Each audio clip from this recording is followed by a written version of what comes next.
हम domestic circuits के बारे में बात करेंगे कि हमारे घरों में जो डोमेस्टिक वायरिंग होती है इलेक्ट्रिक कंडक्टर्स की, वो आखिर कैसी होती है। जो रेड वायर होता है, ब्लैक वायर होता है, ग्रीन वायर होता है, वो किस आधार पर उसका कलर क्लासिफिकेशन किया गया है, तो वो सब हम देखेंगे। और फ्यूज क्या होता है, ओवरलोडिंग जैसा कॉन्सेप्ट क्या होता है, तो देखते हैं आखिर इसमें डोमेस्टिक इलेक्ट्रिक सर्किट्स में होता क्या है। डोमेस्टिक इलेक्ट्रिक सर्किट्स,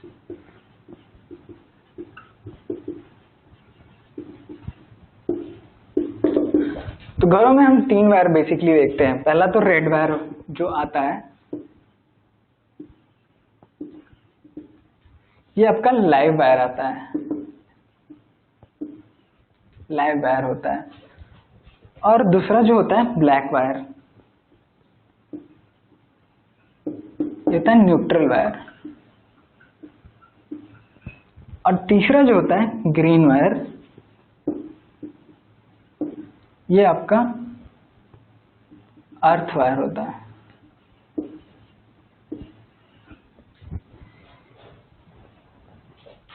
ये आपके पावर हाउस से जो वायर्स आते हैं उनमें कनेक्ट होता है ये, और ये आपके ग्राउंड में जाता है। ये ग्राउंड करने के लिए होता है। ये बेसिकली आपको इलेक्ट्रिक शॉक, जो जैसे कोई भी मशीन है, रेफ्रिजरेटर हो गया या वॉशिंग मशीन हो गया, अगर वो मेटालिक बॉडी का है तो अगर उसमें गलती से कहीं शॉर्ट सर्किट की वजह से करंट उतर आया तो उससे बचाव के लिए ग्राउंड किया जाता है। क्योंकि यदि कोई व्यक्ति खड़ा है उस जमीन पर, तो जो उसका पोटेंशियल होगा वो उस वायर का भी पोटेंशियल होगा। क्योंकि मान लीजिए जैसे कोई व्यक्ति खड़ा है जमीन पर और ये आपकी मशीन है, अब यहाँ से जो वायर आया वो ग्राउंड में गया, तो आपके बीच में जब आपने इसको टच किया, अगर इधर करंट फ्लो किया तो आपके शरीर से इधर करंट फ्लो कर सकता है, तब जब यहाँ और यहाँ पोटेंशियल अलग हो। लेकिन दोनों सेम पोटेंशियल पे हैं। आप भी ग्राउंड पर खड़े हैं तो आपका भी पोटेंशियल 0 होगा, और ये भी ग्राउंड में कनेक्टेड है तो ये भी पोटेंशियल 0 होगा, तो आपको शॉक नहीं लगेगा। तो इसलिए हम ग्रीन वायर यूज करते हैं। और लाइव वायर, न्यूट्रल वायर आपके पावर सोर्स होते हैं जो कि आपके पावर हाउस से आते हैं आपके घरों में। तो ये हो गया आपके 3 वायर। अब फ्यूज क्या होता है? फ्यूज एक इलेक्ट्रिकल कंपोनेंट है जो कि शॉर्ट सर्किटिंग में हमारे इलेक्ट्रिक कंपोनेंट्स का बचाव करता है। कभी कभी क्या होता है कि लाइव वायर्स और न्यूट्रल वायर्स कांटेक्ट में आ जाते हैं तो करंट अचानक से बहुत ज़्यादा बढ़ जाता है, तो उसकी वजह से हमारे कंपोनेंट्स बिगड़ सकते हैं। तो उन्हें बचाने के लिए हम फ्यूज का इस्तेमाल करते हैं। फ्यूज में क्या होता है कि एक एलॉय होता है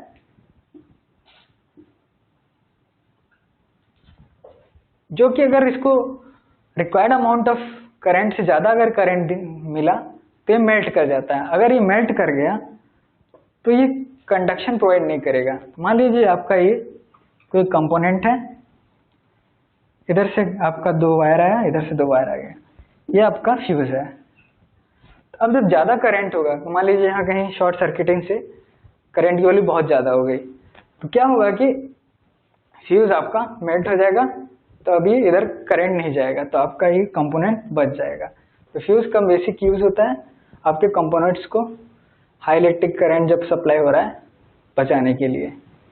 तो ये हो गया फ्यूज। ओवरलोडिंग क्या होता है? जब बहुत ज़्यादा करंट बहता है शॉर्ट सर्किटिंग की वजह से या ज़्यादा पोटेंशियल डिफरेंस अप्लाई होने की वजह से, तो उस केस को कहते हैं ओवरलोडिंग। तो ये थे आपके डोमेस्टिक इलेक्ट्रिकल सर्किट्स। एक बात और इम्पोर्टेंट है कि आपके घरों में जो वायरिंग होती है वो पैरेलल वे में अरेंज होती है। मतलब यहाँ मेन सोर्स से आपका वायर आया, ये आपका पहला कमरा है, यहाँ आपका एक बोर्ड है,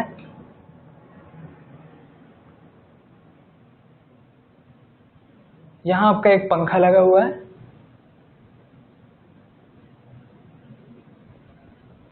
तो ये पैरेलल में लगा हुआ है। अब उसी सेम दूसरा कमरा है, तो सेम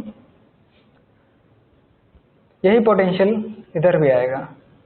तो मतलब जितने भी आपके स्विचेस हैं वो सब पैरेलल कनेक्टेड हैं, मतलब all the switches are connected in parallel.